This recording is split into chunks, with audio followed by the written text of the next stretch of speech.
Emerging as an ace and one of the most proficient pitchers in the game, Greg Maddux reached the peak of a very long peak from 1992 to 95, becoming the first pitcher to ever win 4 consecutive Cy Youngs, and doing so on multiple teams. So let's look at how Maddox got there, and the 4 seasons where Maddox was at the top of the helm. Totally sports-esque. Major League.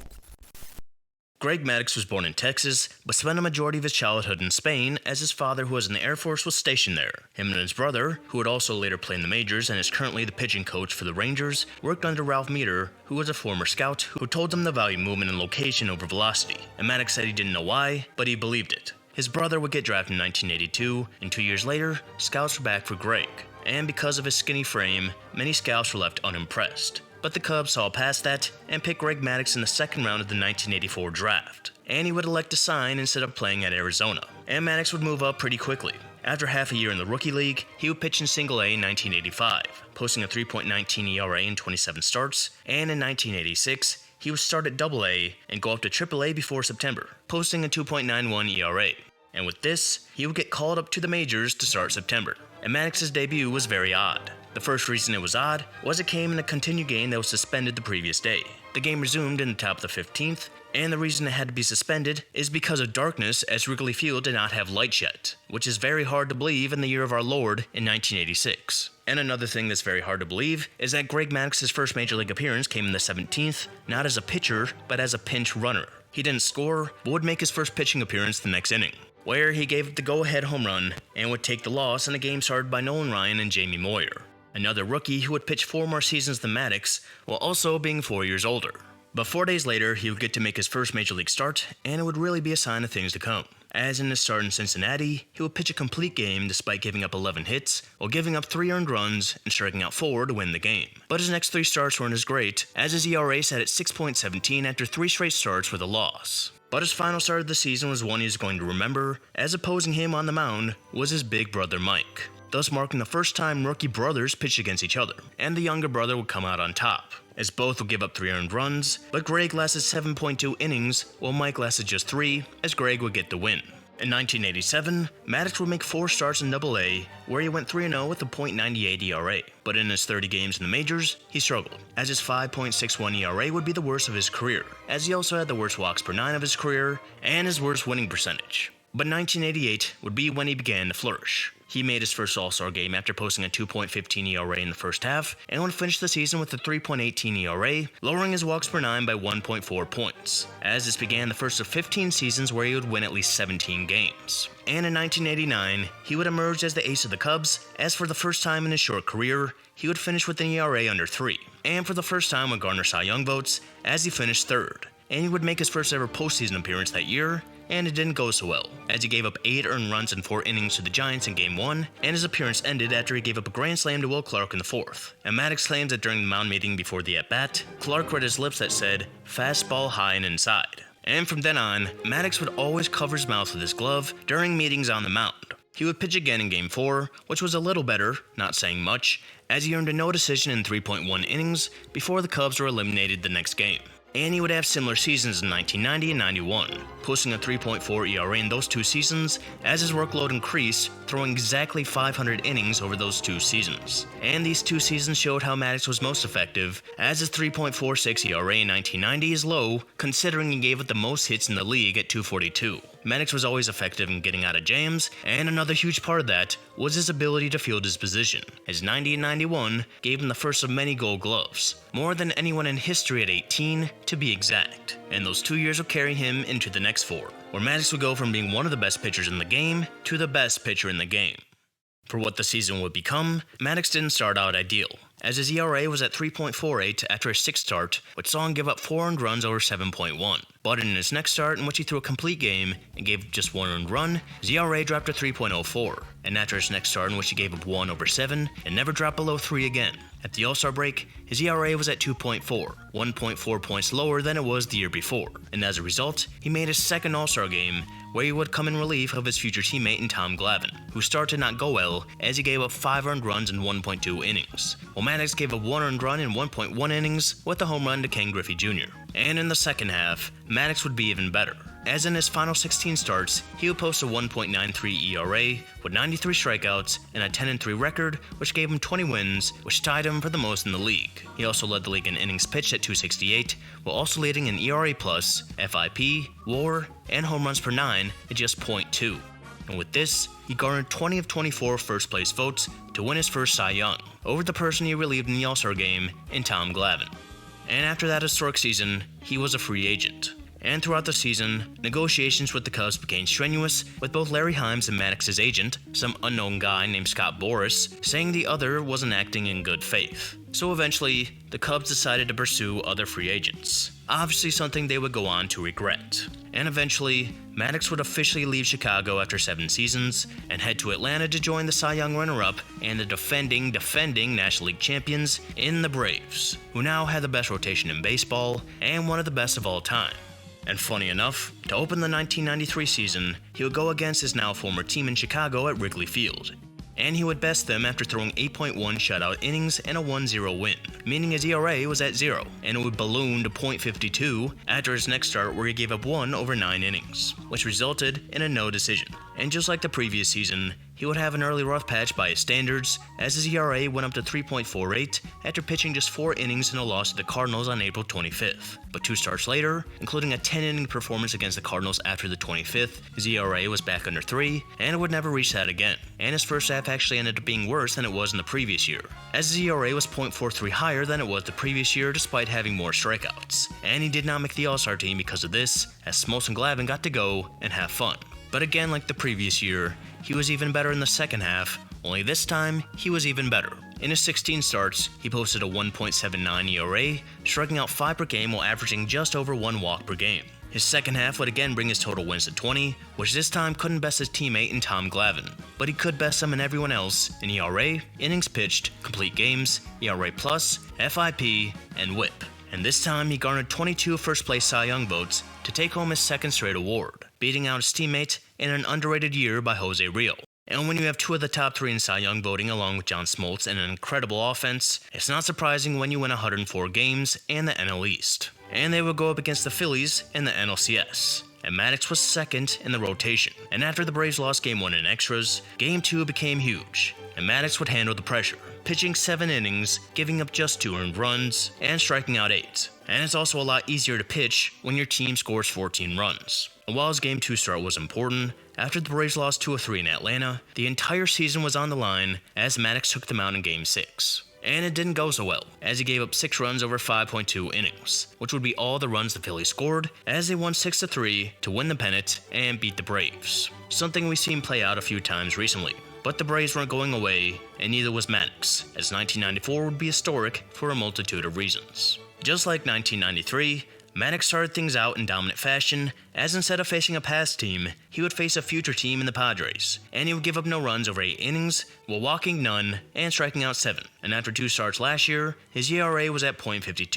In 1994, it was at .53. And the difference between 1994 and the 2 previous years is there would be no early rough patch, as his ERA was at just 1.12 after April, in a month where he threw 3 complete games, including an 11 strikeout shutout against the Pirates on the 24th. And he would keep on rolling. He threw another complete game shutout to end May, and his ERA was still below 1.5 at the end of the month. And at the All-Star break, his ERA would sit at 1.8, as 6 of his 19 starts were complete games, with 2 of those being shutouts. As of the 582 batters he faced, he walked just 28 of them, and gave up just 3 home runs. And this time not only did he make the All-Star team, he was starting the game for the first time, and he would get to pitch 3 innings, giving up 1 run. And though the NL was winning when he exited, he got a no decision in a back-and-forth 8-7 game won by the NL. And after the All-Star break, he would pitch back-to-back complete games with at least 7 strikeouts. And he would do so again to start August. And on the 11th of August, he would pitch his 10th complete game and his 3rd complete game shutout, which brought his ERA to 1.56. And unfortunately, I can't tell you what happened after that, as that would be his last start of the year. Not because of injury, but because of the players' strike that ended the season. There's so many what-ifs involving the 1994 strike, such as if the Expos would have won it all, or if Tony Gwynn would have hit 400, or if Mike Tyson would have beat Bud Selig in a celebrity boxing match. But an underrated one is how would Greg Maddux have finished the season, as at the time of conclusion, he led the league in wins, ERA, innings pitched, complete games, and shutouts, ERA+, FIP, WHIP, hits per 9, home runs per 9, and WAR. And because of where he stood, this gave Maddox the second lowest ERA since Bob Gibson's 1.12 in 1968, when the mounds had to be lower due to pitching dominance, with only Dwight Gooden's 1.53 ERA in 1985 being better. And despite the season ending early, awards were given out, and obviously Maddox won the Cy Young, this time doing so unanimously, as he would finish 5th in MVP voting, in a year his batting average was higher than his ERA. The biggest reason we wonder how things would have ended up for Maddox is because of how 1995 went, as Tom Glavine was booed by his own fans as a result of involvement with the Players Union being the Braves' representative. Maddox would be their number one, and proved to be so. The season started late as a result of the strike, and Maddox's first start came on April 26th, where he gave up 1 in just 5 innings of work. He would start the season with a small workload, partially due to delayed spring training, and he had a little rough patch like he did in previous seasons, as his ERA went to 3.16 after giving up 5 earned runs in 8 innings to the Rockies on May 17th. But after this, Maddox only went in one direction, and that was up. At the end of June, his ERA went from 3.16 to 1.85 in a space where he threw 4 complete games, including his May 28th start, which would be his only one-hitter of his career, as he lost a no-hitter and shutout in the 8th off a Jeff Bagwell home run. And after 2 starts to start July, where he pitched 17 innings, giving up 1 earned run and striking out 17, he had a first half with a 1.64 ERA, striking out 68 and walking just 8 out of 384 batters he faced. Maddox did make the All-Star team and was scheduled to start the game, but a slight injury forced him to rest. As mentioned in a previous video, Hideo Nomo would start the game, with Maddox saying more wanted to see him anyway, which is true, and was needed in a time where fans were leaving the game. And in the second half, Maddox would have a little hiccup at the start of August, where he gave up 3 runs over 8 in the first game, then 5 in the next to bring his ERA to 1.96, in a game where he had 5 walks, which was 22% of the walks he had for the entire season.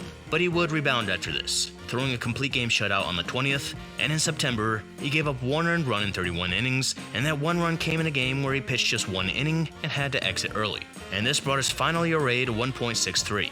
Making him the first pitcher since Walter Johnson in 1918 and 1919 to post an ERA under 1.8 in back-to-back seasons, as this was just the 5th time since 1920 a pitcher had an ERA under 1.65, with Bob Gibson and Louis Tiant in 1968, Doc Gooden in 85, and Maddox in 94 and 95. He obviously led the league in ERA and led in wins with the league-best 19-2 record, along with leading in complete games and shutouts, ERA+, FIP, WHIP, home runs per 9, walks per 9, and WAR.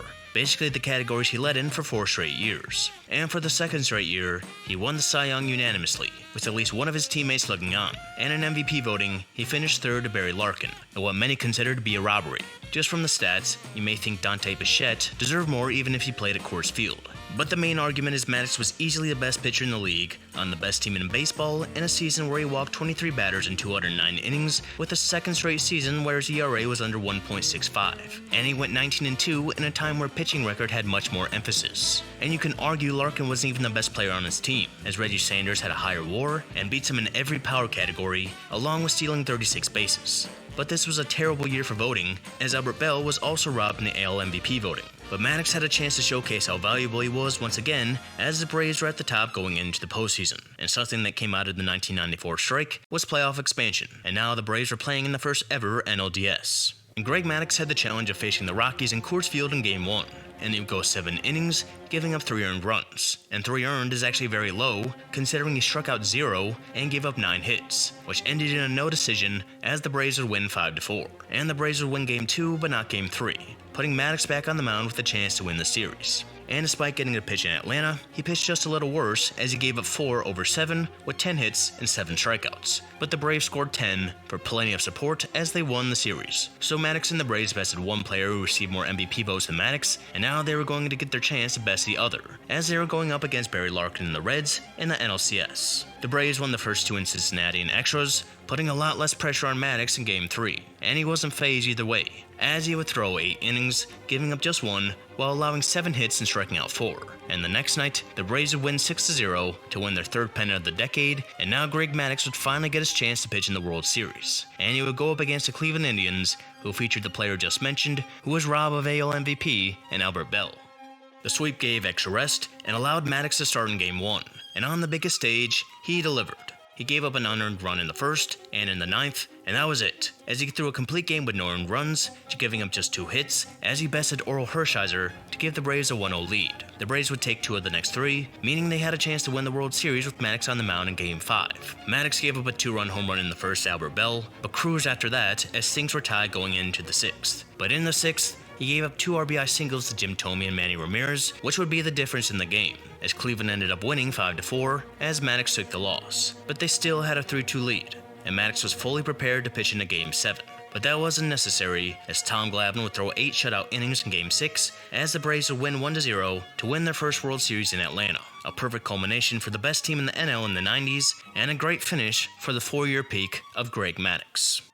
We can call it the 4-year peak because of the Cy Youngs, but over the next 3 seasons, he would finish 5th, 2nd, and 4th in Cy Young voting, with 1997 seeing him walk just 20 of the 893 batters he faced. But Pedro dominated in Montreal, which gave him the Cy Young. And believe it or not, Maddox isn't the only pitcher to win 4 consecutive Cy Youngs, as just 4 years after 95, the 95 AL Cy Young winner Randy Johnson would win 4 Cy Youngs of his own consecutively in Arizona.